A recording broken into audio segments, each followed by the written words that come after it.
என்னடா இது creative team வித்தியாசமான கேப்டன்சி டாஸ்க்லாம் கொடுக்குறீங்க. நல்லா இருக்குடா, இது நல்லா இருக்கு. இந்த வீட்டுக்குள்ள ஒருத்தருக்கு ஒருத்தர் அடிச்சுக்கணும் அப்படிங்கிறத நோக்கமாகவே திங்கக்கிழமையிலே நீங்கள் ஆரம்பிச்சிட்டீங்க. நல்லா இருக்கு. இவங்களே ஒரு டீமை வேற சேர்த்து வேற விடுறாங்க. அப்படிதான் இது ஃபார்ம் ஆகும் போது. ஸோ இன்னைக்கான ஃபர்ஸ்ட் ப்ரோமோ 2 ப்ரோமோ போட்டால் ஒரு ப்ரோமோ ஒரு வீடியோ நம்ம பார்ப்போம். ஏன்னா ரெண்டுமே டிஃப்ரெண்டான ஒரு விஷயங்கள் பேச வேண்டியிருக்கு. முதல் ப்ரோமோ இந்த வாரத்துக்கான தலைவர் போட்டி. ஏற்கனவே நமக்கு தெரியும் விஜய் விஷால் தான் தலைவர் ஆயிருக்காருன்னு சொல்லிட்டு. என்ன ஆக்சுவலாக நடந்திருக்கு அப்படின்னு பார்த்தீங்கன்னா, உள்ளுக்குள்ளே ஏகப்பட்ட குழப்பங்கள் நடந்திருக்கு. அந்த குழப்பத்தில் தான் விஜய் விஷால் வந்து ஜெயிச்சிருக்காரு. நிறைய துரோகங்களும் நடந்திருக்கு. இந்த முதுகுல குத்தக்கூடிய செயல்களும் நடந்திருக்கு. ஆக்சுவலாக அந்த டாஸ்க் இப்போ நான் பேசிக்கிட்டு இருக்கும்போது இப்போ தான் லைவ்ல போகுது. இந்த டாஸ்க்கை பொறுத்த வரைக்கும் 3 போட்டியாளர்களுக்கும் ஒரு ட்ராலி அப்படிங்கிறது கொடுக்கப்படுது. அந்த ட்ராலியில் வெயிட்டை கொண்டு போய் சேர்க்கணும். ஒரு கண்டஸ்டண்ட்டை கொண்டு போய் அந்த இடத்துல சேர்க்கணும். பிக் பாஸ் வந்து ஒரு குறிப்பிட்ட ஒரு வெயிட்டை கொடுப்பாரு. அந்த வெயிட்டை கண்டஸ்டன்ஸ் வச்சு அச்சீவ் பண்ணணும். இதில் ஒரு ட்விஸ்ட் என்ன அப்படின்னா, இந்த வீட்டுக்குள்ள நீங்க யாரு தலைவர் ஆகணும்னு ஆசைப்படுறீங்களோ அவங்களுக்கு நீங்க சப்போர்ட் பண்ணலாம். ஸோ இந்த சப்போர்ட்டர்ஸ் தான் டிசைட் பண்ண போறாங்க யாரு கேப்டன் ஆக போறாங்க அப்படின்னு சொல்லி. இதுல நீங்க முக்கியமா எடுத்து பார்த்துக்கிட்டீங்கன்னா, யாருக்கு யார் சப்போர்ட் பண்ண போறீங்க அப்படின்னு சொல்லி 3 பேருமே முன்னாடி நிக்க வச்சு டீம் பிரிக்கிறாங்க. அப்ப டீம் பிரிக்கும் போது முத்துக்குமரனுக்கு ஆதரவாக போய் மஞ்சரி நிற்கிறாங்க. அப்புறம் ராணவ் போய் நிற்கிறார். ராணவ் முத்துக்குமரனுக்கு ஆதரவு கொடுக்கணும் போய் நிற்கல.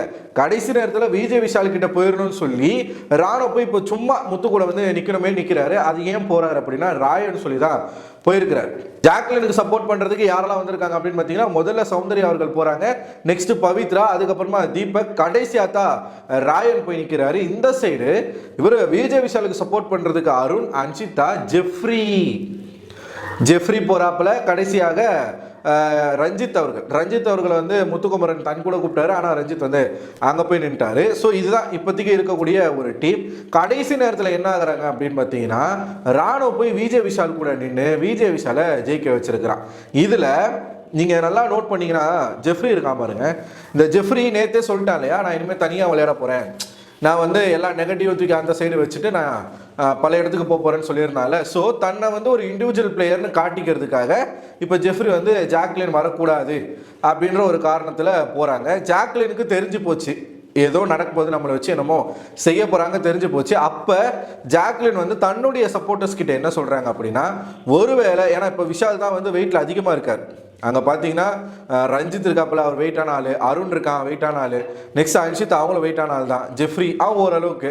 இந்த சைடு கம்பேர் பண்ணும்போது தீபக், ராயன் 2 பேருடைய வெயிட் வந்து அந்த அளவுக்கு மேட்ச் ஆகுமான்னு தெரியாது. ஸோ ஜாக்லினை கம்பேர் பண்ணால் விஜய் விஷால் கிட்ட இருக்கக்கூடிய ஆட்களின் வெயிட் அப்படிங்கிறது கொஞ்சம் ஒரு 10 கிலோ 15 கிலோ அதிகமாக இருக்க வாய்ப்பு இருக்கு. அந்த நேரத்தில் ஜாக்லின் வந்து டக்குன்னு ஒரு யோசனையே சொல்கிறாங்க. யாருக்கு? ஒருவேளை நான் ஜெயிக்க முடியாதுன்னு தெரிஞ்சா நீங்க எல்லாரும் போய் வந்து முத்துக்கு சப்போர்ட் பண்ணுங்க அப்படின்னு ஜாக்லின் அந்த இடத்துல ஒரு கேம் விளையாடுறாங்க. ஒருவேளை நான் ஜெயிக்க முடியாத ஒரு சுச்சுவேஷன் வந்தா நீங்க டக்குன்னு போய் எல்லாரும் முத்துக்குமரனுக்கு சப்போர்ட் பண்ணி முத்துவை ஜெயிக்க வச்சிருங்க அப்படின்ற ஒரு விஷயத்த சொல்றாங்க. ஸோ ஜாக்லினுக்கு விஜய் விஷால் கேப்டன் ஆகிறத விட முத்துக்குமரன் கேப்டன் ஆனா ஓகே அப்படின்ற ஒரு மைண்ட் செட்ல இருக்காங்க. ஏன் அதை அவங்க அப்படி சொல்றாங்க?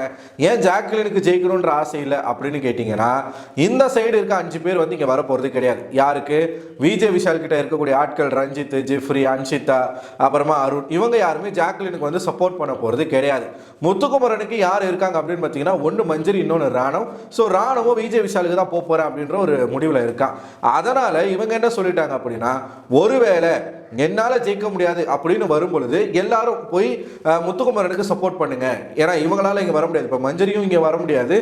ஏன்னா அவங்க ஒருத்தவங்க தான் இருப்பாங்க முத்துக்கு. அவங்களும் வந்துட்டாங்கன்னா அப்புறம் முத்து கூட யாருமே இருக்க மாட்டாங்க. ஸோ இதுதான் வந்து நடக்குது. ஸோ இதுதான் இந்த டாஸ்க்குக்காக ஆட்களை பிரித்து நிற்க வச்சிருக்காங்க. இதில் ப்ரோமோல காட்டுற ஒரு விஷயம் என்ன அப்படின்னு பார்த்தீங்கன்னா, இந்த டாஸ்க் முடிஞ்ச பிறகு பெட்ரூமில் உட்காந்து பேசிக்கிட்டு இருக்காங்க. அப்போ முத்துக்குமரன் என்ன சொல்றாரு, இந்த கேம் யாரு தலைவராக ஆகணும்னு ஆசைப்படுறாங்க, ஒவ்வொருத்தரும் இவங்க தலைவராக ஆகணும் ஆசைப்பட்டு அவங்களுக்கு யார் சப்போர்ட் பண்றாங்க அப்படிங்கிறது தான் கேம் அப்படின்னு சொல்லிட்டு அவரு சொல்லும் பொழுது, நெக்ஸ்ட் ஜாக்லின் வந்து ஒரு விஷயத்த சொல்றாங்க. என்னன்னா, இந்த வீட்டுக்குள்ள விஷாலுக்கு யாரெல்லாம் சப்போர்ட் பண்ணுவாங்க எனக்கு தெரியும். எனக்கு விஷால் ஜெயிக்கணுமா இல்லை முத்துக்குமரன் ஜெயிக்கணுமான்னு கேட்டா எனக்கு முத்துக்குமரன் தான் ஜெயிக்கணும். இந்த டாஸ்க் என்னுடைய புரிதல்ல நான் ஒரு மாதிரி விளையாடுறேன், உன்னுடைய புரிதல் வந்து உன்னோட இது, அது என்கிட்ட சொல்லாத அப்படிங்கிற மாதிரி ஜாக்லின் வந்து சொல்றாங்க. ஸோ நெக்ஸ்ட் ராயன் வந்து இவர்கிட்ட ஒன்று சொல்றாரு. நம்ம முத்துக்குமரனை பார்த்து ஒன்று சொல்கிறாரு, இந்த டாஸ்க்கு முன்னாடி நீங்கள் டீல் போட்டதே ஃபஸ்ட்டு தப்பு அப்படின்னும் போது முத்துக்குமரன் ஏன் அப்படின்னு கேட்குறாரு. நான் ஜெயிக்கணும் அப்படிங்கிறது என்னுடைய ஆசைடா அப்படின்ற மாதிரி சொல்கிறார். ஸோ முத்துக்குமரன் ஏதோ ஒரு டீல் போட்டிருக்காரு, அந்த என்ன டீல்னு தெரியல, அதுதான் பேக் ஃபயர் ஆயிருக்கு. இப்போ விஜய் விஷால் வந்து ஜெயிச்சிருக்காங்க. ஸோ கடைசியாக ராயன் வந்து என்ன சொல்றாரு அப்படின்னா, உன்னோட ஸ்ட்ராட்டஜியே தப்பு முத்து அப்படின்னு சொல்லி முடிக்கிறாங்க. இது இந்த ப்ரோமோவில் காட்டக்கூடிய விஷயங்கள். ஸோ எக்ஸாக்டாக அந்த சம்பவத்தில் என்ன நடக்குது அப்படிங்கிறது தெரியல. யார்கிட்ட டீல் போட்டாங்க, என்ன டீல் போட்டாங்க அப்படிங்கிறது நம்ம இனிமே தான் பார்க்கணும். ஸோ ஒரு வழியாக விஜய் விஷாலை காப்பாற்றிட்டாங்க. விஜய் விஷாலை கேப்டன் ஆக்கிட்டாங்க. இந்த வாரம் வந்து தப்பிச்சிருவார். அடுத்த வாரம் எனக்கு தெரிஞ்சு ஃபேமிலி ரவுண்டு தான். ஸோ ஃபேமிலி ரவுண்டு ஃப்ரீ ஸ்டாஸ்க்கு, அதுக்கப்புறமா பணப்பெட்டி. ஸோ விஷால் வந்து பணப்பெட்டி எடுக்கிறதுக்கான வாய்ப்புகள் கூட இருக்கலாம், சொல்ல முடியாது. ஸோ அதுக்காக தான் விஷாலை வந்து வச்சிருக்காங்க. எனக்கு இதுக்கப்புறம் தான் இந்த கேமில் நிறைய நீங்கள் வந்து இந்த முதுகலை குத்துறது, நம்பிக்கை துரோகம், இதெல்லாம் நம்ம பார்க்க போகிறோம் இந்த கேமில். இதுக்கப்புறம் இதெல்லாம் நடக்கும். ஸோ நடக்கும்போது நம்ம பார்ப்போம். நெக்ஸ்ட்டு ப்ரோமோவும் பயங்கரமான ஒரு ப்ரோமோ தான். அதை பற்றியும் நம்ம அடுத்த வீடியோவில் டிஸ்கஸ் பண்ணுவோம். ஸோ இப்போ இதை பார்க்கும்பொழுது உங்களுக்கு என்ன தோணுது, விஜய் விஷால் கேப்டன் ஆனதை பற்றி நீங்கள் என்ன நினைக்கிறீங்க அப்படிங்கிற உங்களுடைய கருத்துக்களை கமெண்ட் பாக்ஸில் போஸ்ட் பண்ணுங்கள். அடுத்த ஒரு வீடியோவில் உங்களை சந்திக்கிறேன். அதுவரை உங்களிடமிருந்து விடைபெறுவது நான் அரவிந்தன்.